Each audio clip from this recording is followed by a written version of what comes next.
لبيك اللهم لبيك لبيك. السلام عليكم ورحمة الله وبركاته. الحمد لله رب العالمين والصلاة والسلام على سيد المرسلين وعلى آله وأصحابه والناس أجمعين. সম্মানিত বন্ধুগণ, আহলে কোরআন অর্থাৎ যারা কোরআন হাদিসকে যারা অস্বীকার করে তাদের কিছু বিভ্রান্তির মধ্যে আরও একটি বিভ্রান্তি যে তারা বলে থাকে আমরা শুধু সেই সব হাদিস মানি যা কোরআনের সাথে মেলে, আর যেটা কোরআনের সাথে মেলে না তা মানি না। এই কথাটা তাদের অত্যন্ত একটা বিভ্রান্তিকর কথা। এই সম্পর্কে আল্লাহ রাব্বুল আলামিন পবিত্র কোরআনে কি বলেছেন চলুন আমরা একটু দেখি তাদের কথাটা কতটুকু সঠিক। এই জন্য আমরা প্রথমে সূরা হাশরের 7 নম্বর আয়াত দেখব। এই আয়াতের মধ্যে আল্লাহ সুবহানাহু ওয়া তাআলা বলেছেন, আউযু বিল্লাহি মিনাশ শাইতানির রাজিম, বিসমিল্লাহির রাহমানির রাহিম, ওয়ামা আতাকুমুর রাসূল ফাখুযুহু ওয়ামা নাহাকুম আনহু ফান্তাহু। উক্ত আয়াতে কারিমার মধ্যে আল্লাহ তাআলা বলতেছেন, আমার রাসূল যা দেন তা তোমরা গ্রহণ করো এবং তিনি যা থেকে তোমাদেরকে নিষেধ করেন তার থেকে বিরত থাকো।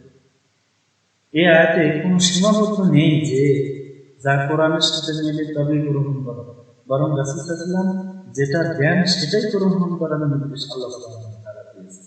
এখানে কোনো শর্ত দেন নেই যে কোরআনের সাথে মিললে হে নবী আপনার কথা যদি কোরআনের সাথে মিলে তাহলে তারা গ্রহণ করবে, আর যদি কোরআনের আয়াতের সাথে না মিলে তাহলে গ্রহণ করবে না। এই কথা কিন্তু আল্লাহ তাআলা বলেন। এখানে আল্লাহ তাআলা স্পষ্ট বলে দিয়েছেন যে আমার রাসূল যা দেন, যা কিছু বলেন, যা কিছু করেন সবগুলো গ্রহণ করো এবং তিনি তোমাদেরকে যা নিষেধ করেন সবগুলো থেকে তোমরা বিরত থাকো। স্পষ্টভাবে আল্লাহ রাব্বুল আলামিন নিঃশর্তভাবে রাসূল সাল্লাল্লাহু আলাইহি ওয়াসাল্লামের হাদিস মানার জন্য আমাদেরকে নির্দেশ দিয়েছেন। এরপরে আমরা আরেকটি আয়াতে কারিমা দেখব, সূরা নিসা।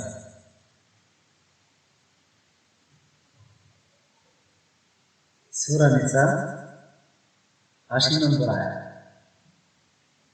সূরা নিসা ৮০ নম্বর আয়াতে এই যে আল্লাহ সুবহানাহু ওয়া তাআলা বলেছেন, মান ইউতি'আর রাসূলা ফাকাদ আতা আল্লাহ।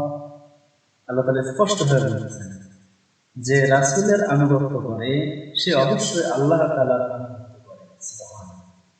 স্পষ্টভাবে বলতেছেন যে রাসূলের আনুগত্য করে সে ব্যক্তি আল্লাহরই আনুগত্য করে। তাহলে রাসূলের আনুগত্য করা মানে আল্লাহর আনুগত্য করা।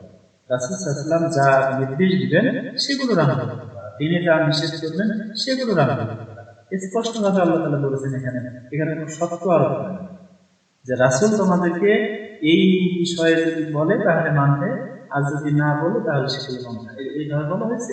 এভাবে স্পষ্টভাবে আল্লাহ তাআলা বলে দিয়েছেন যে রাসূলের আনুগত্য যে করবে সে আল্লাহর আনুগত্য। অর্থাৎ রাসূল তোমাদেরকে যা কিছু বলবে, যা কিছু দিবে, যা কিছু করতে আদেশ করবে সব ব্যাপারে তোমরা রাসূলের আনুগত্য করবে, তাহলে আল্লাহর আনুগত্য করা। সুবহানাল্লাহ। এরপর আমরা দেখব সূরা নূর। সূরা নূরের ৬৩ নম্বর আয়াত। সূরা নূরের ৬৩ নম্বর আয়াতে আমরা দেখব আল্লাহ রাব্বুল আলামিন বলেন, ফালইয়াহযারিল্লাযীনা ইউখালিফুনা আন আমরিহি আন তুসিবাহুম ফিতনাহ। আল্লাহ তাআলা বলেন, এই আয়াতে কারিমার মধ্যে আল্লাহ তাআলা বলেছেন,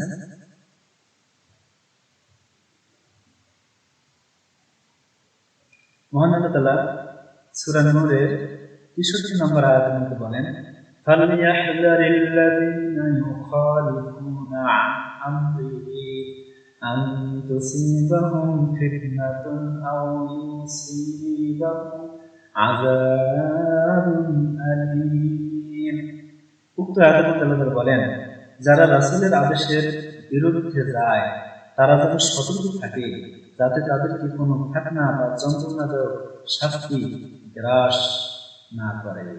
অর্থাৎ যারা রাসূলের আদেশের বিরুদ্ধে যায় তাদেরকে সতর্ক করে দিচ্ছেন আল্লাহ তাআলা। তাদের ভয় করা উচিত, তাদের সতর্ক থাকা উচিত, যে কোনো সময় কোনো ফিতনা বা যন্ত্রণাদায়ক শাস্তি যেন তোমাদেরকে তোমাদেরকে যেন গ্রাস না করতে পারে। কারণ রাসূলের বিরুদ্ধাচরণ করা মানে আল্লাহর শাস্তির মুখোমুখি হওয়া।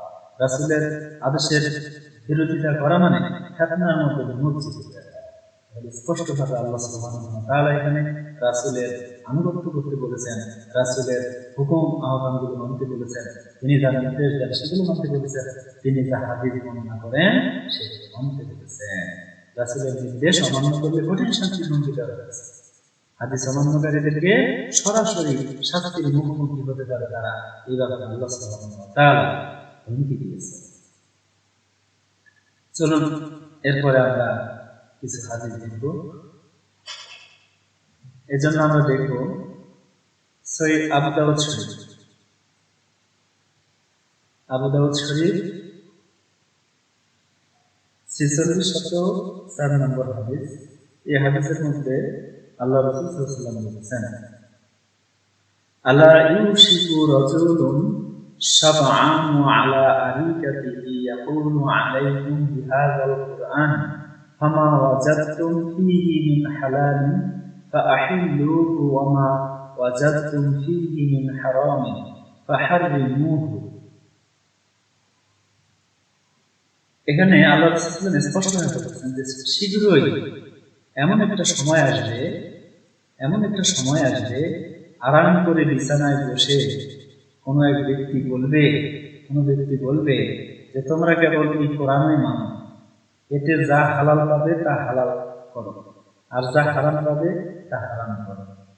রাসূলুল্লাহ সাল্লাল্লাহু আলাইহি ওয়াসাল্লাম বললেন, জেনে রাখো আল্লাহ রাসূলের হারাম করাও হারাম, আল্লাহ রাসূল যা হারাম করেন সেটিও হারাম।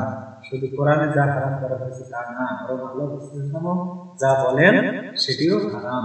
কোনো বিষয়ে হালাল বললে সেটি হালাল হয়ে যায়, কোনো ব্যক্তি কোনো বিষয়ে হারাম বললে সেটি হারাম হয়ে যায়। আল্লাহ সুবহানাহু ওয়া তাআলা নিজেই তার হাবিবকে এই পাওয়ার দিয়েছেন, ক্ষমতা দিয়েছেন। রাসূলুল্লাহ সাল্লাল্লাহু আলাইহি ওয়াসাল্লাম ভবিষ্যৎবাণী করেছেন এমন লোকদের সম্পর্কে যারা কোরআন ছাড়া কিছু মানবে না, আর তারা যে ভ্রান্ত মতবাদে বিশ্বাসী, এই কথাই উল্লেখ করা হয়েছে উক্ত হাদিস শরীফে। আল্লাহ স্পষ্ট করে বলছেন আজ থেকে প্রায় ৫৫ বছর আগে। সুবহানাল্লাহ। তিনি জানতেন, আল্লাহ রাব্বুল আলামিন ওহী মারফত তাকে জানিয়েছেন যে এই ধরনের লোকও আসবে পৃথিবীতে, এই ধরনের দলবাই হবে যারা কোরআন ছাড়া আল্লাহ রাসূলের হাদিসকে মানতে চাইবে না। তাদের সম্পর্কে আল্লাহ রাসূল স্পষ্টভাবে ঘোষণা দিয়েছেন। এরপর আমরা আরেকটি হাদিস দেখব, সহিহ মুসলিম শরীফ 3004 নম্বর হাদিস।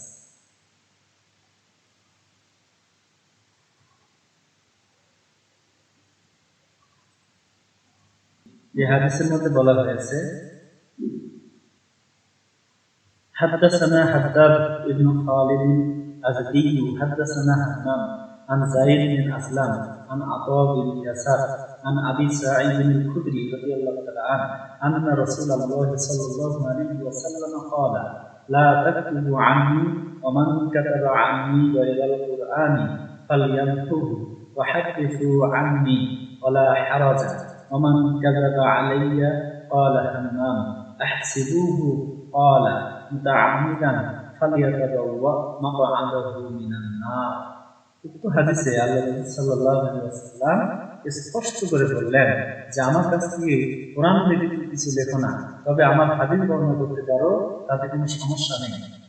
আল্লাহ রাসূল স্পষ্ট বলছেন ওয়াহাদিসু আননি, যে তোমরা আমার থেকে কি করো, হাদিস বর্ণনা করো, ওয়ালা হারাজা, এতে কোনো অপরাধ নেই, এতে কোনো সমস্যা নেই, তোমরা হাদিস বর্ণনা করতে পারো। সহিহ মুসলিম শরীফ 3004 নম্বর হাদিস, এটি আপনারা দেখে নিতে পারেন। এই হাদিসে রাসূল সাল্লাল্লাহু আলাইহি ওয়াসাল্লাম এই হাদিস দ্বারা বোঝা গেল যে রাসূল সাল্লাল্লাহু আলাইহি ওয়াসাল্লাম হাদিস প্রচারের অনুমতি দিয়েছেন। ফলে তাকে কোরআনের ব্যাখ্যা না করুন, এর শরীয়তের উৎস, হাদিস শরীয়তের দ্বিতীয় উৎস। তাহলে কোরআন বা যারা হাদিস অস্বীকার করে তারা যে কথাটা বলে যে হাদিস যদি কোরআনের সাথে মিলে তাহলে মানব, এই কথা কোরআন হাদিসের শিক্ষা ও নির্দেশনার সম্পূর্ণ পরিবর্তন হয়, এবং হাদিসকে কোরআনের সাথে সমন্বয় করেই মানতে হবে, এটি ফরজ বিধান। কারণ রাসূল সাল্লাল্লাহু আলাইহি ওয়াসাল্লামের কোরআনের ওই ব্যাখ্যারই তাফসীর ও বিধান ব্যাখ্যা করে। আল্লাহ রাসূলের হাদিসগুলো কোরআনের ব্যাখ্যা, কোরআনের মধ্যে আল্লাহ রাব্বুল আলামিন যে সাত নির্দেশ দিয়েছেন তা ব্যাখ্যা করার জন্য স্বয়ং আল্লাহ সুবহানাহু ওয়া তাআলা তাকে দায়িত্ব দিয়েছেন, গ্রহণ করেছেন। আল্লাহ রাব্বুল আলামিন আমাদের সকলকে বুঝ দান করুন, আমাদেরকে আল্লাহ রাব্বুল আলামিন তৌফিক দান করুন তার কোরআন এবং সুন্নাহ বুঝার জন্য। আমিন। আসসালামু আলাইকুম ওয়া রাহমাতুল্লাহি ওয়া বারাকাতুহু।